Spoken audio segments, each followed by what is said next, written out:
YouTube, what the crap's going on?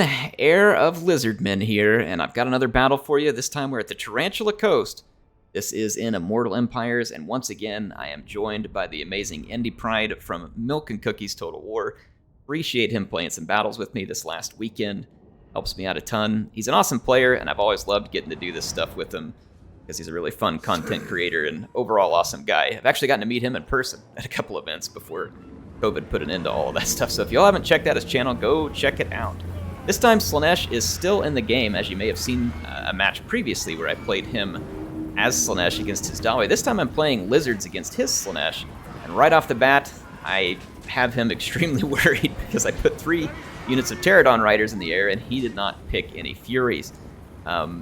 Furies could certainly be useful, potentially, in a matchup with the Lizards, but I can understand why he didn't pick them. In a way too, and I'm going to try and make him pay a very dear price here with my Pterodon Riders. So I'm targeting this very high value Bringers of Beguilement unit. And the thing is like these Pterodon Riders are going to be absolutely critical. I really wanted to get Nakari, but Nakari is very quick, and Indy Pride was very quick to get him back into the trees where it would minimize my effect. So at the moment, the Bringers of Beguilement are my best choice. Indy's going to go ahead and push forward. I'm going to push forward as well. But then at the same time, after I start pushing forward, I realize, like, hey, why should I rush this engagement? I'm just going to pull back a little, and I'm going to continue pumping fire to this Bringers of Beguilement. Nakari just came out of the woods as well, because he's going to need to be here to fight with his army, so I'm going to take the opportunity to start putting some shots into him as well as I get the opportunity. Because, you know, again, as I started to move forward, I realized, you know what, no, I should move back. But see here, I go forward again. Ultimately, I think you'll see me starting to pull back as I realize, like, dang, hey, don't rush against Slaanesh. Let your missile units get their value in, because when it comes to a melee, they're not really the faction that you want to be in a melee. And here comes Nakari. He's going to charge initially up against this Feral Bastillodon. I'm trying to bring in the cold ones to just help bash him up a little, put some more damage in here. I do not really want to blob into Nakari because he does have slicing shards. I'm going to have to be careful of that. And I did not bring any infantry busting spells with Mazdamundi because I was short of money. And I was thinking that basically I could get away with the Bastillodons and him doing the infantry busting for me, because the spells can sometimes be a little tricky. You can sometimes get killed your own units by those spells. However, I did bring Net, and I am going to use Net to kind of try and hold Nakari. Here I'll net him, and I'll pull away from this fight. I can't afford to get in a long fight with Nakari. Now that he's netted up, I'm going to start shooting him with my my Pterodon Riders. At least I should be if I'm not. I don't really see them firing much at all. Maybe one of them's blocking the other one here. Yeah, I'm going to get away. Unfortunately, I'm still being chased by the Bringers of Beguilement, and they are slowing me down a great deal, and I need this Saurus Warrior to come body block for me badly. Indy's going to pursue heavily, but I do end up making Nakari pay a brutal price for this pursuit. And honestly, you can see the battle's pretty even here. I feel like, personally, I'm doing really well in a lot of these fights. I'm starting to break apart some of his units, and I'm in a very good position at the moment. I just need to keep it this way. Now, I managed to get back through my own Saurus. They momentarily stopped these Demonettes and the Bringers, but I have still got Nakari all over me, and I can't seem to tear this guy loose. And then this Slicing Shards comes in here, and Indy sacrifices what's left of his Marauder Spears. It does some nice damage to the Saurus Warriors. And you can see here I'm starting to get a little overwhelmed. I'm trying to catch his cavalry in the back and bog them down. Nakari is in pretty big trouble. He's getting chased by a lot of stuff here. He's getting shot up. And that frees Lord Mazdamundi to get back into the infantry fight where he belongs. And I figured, okay, I got a couple of Bastillodons. I should be able to start cleaning this up. Again, it's still pretty even, but I started to break the middle. I'm starting to come up with some more units. However, there's a charge of Hellstriders over here. I've got my Spear Riders. I'm going to try and counter this over here. Send the Bastillodon into the Exalted Demonettes, and then continue to work on this blob. I brought some Skinks in to hold this blob, which should do well for me. So as long as I can control Nakari for the rest of this fight, it should be alright. You can see he's back here now, ensuring that my Feral Cold Ones got knocked out, and then freeing up his cavalry. So I was like, alright, I'll come over here and do some work as well.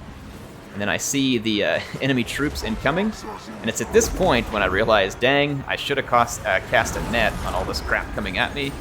I'm out of ammo, though, on my Pterodon Riders, so I have nothing left to shoot Nakari. And he's still got a fair bit of hit points, but then I get hit by this Bringers of Beguilement thing, or Willing Prey, whatever it is that knocked me out of control, euphoric.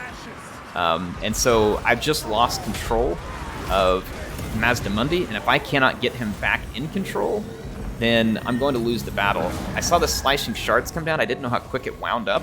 It ends up winding up super slow. I could have made it through there in time to not really have been impacted by it. And so I probably just lost the battle right there in that quick moment. So that was a huge mistake. I should have just charged on through. It was desperately important that I save Mazdamundi.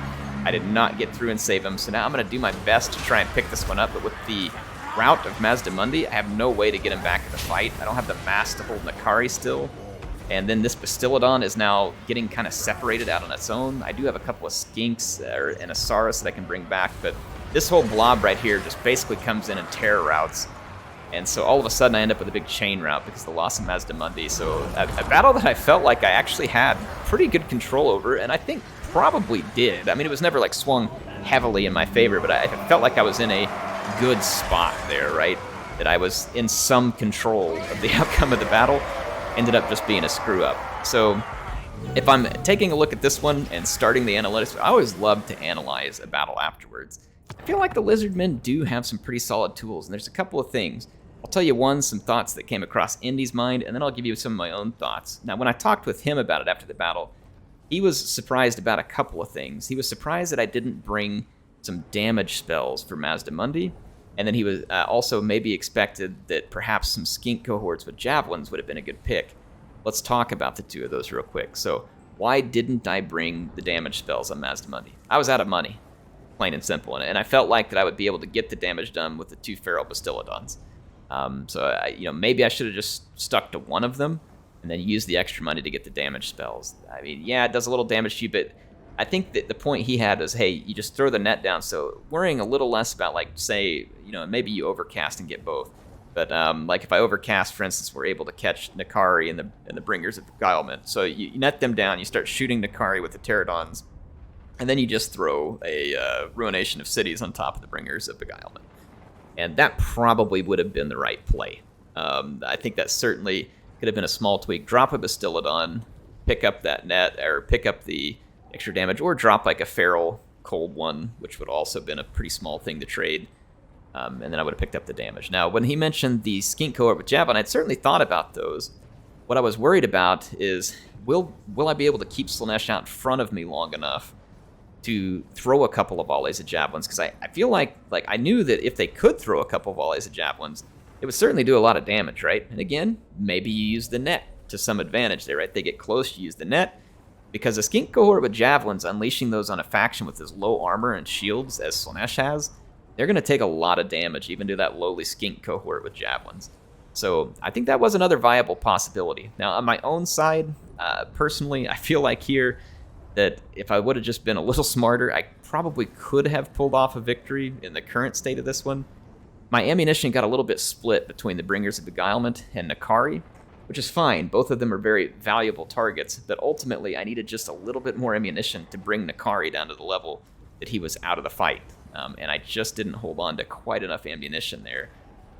So yeah, in any case, didn't work out for me this time. And like I said, if I would have liked to have played things a little bit different there where Mazdamundi got stuck in that fight. I should have stayed away from the Bringers of Beguilement. I'd forgotten that they can rampage a unit.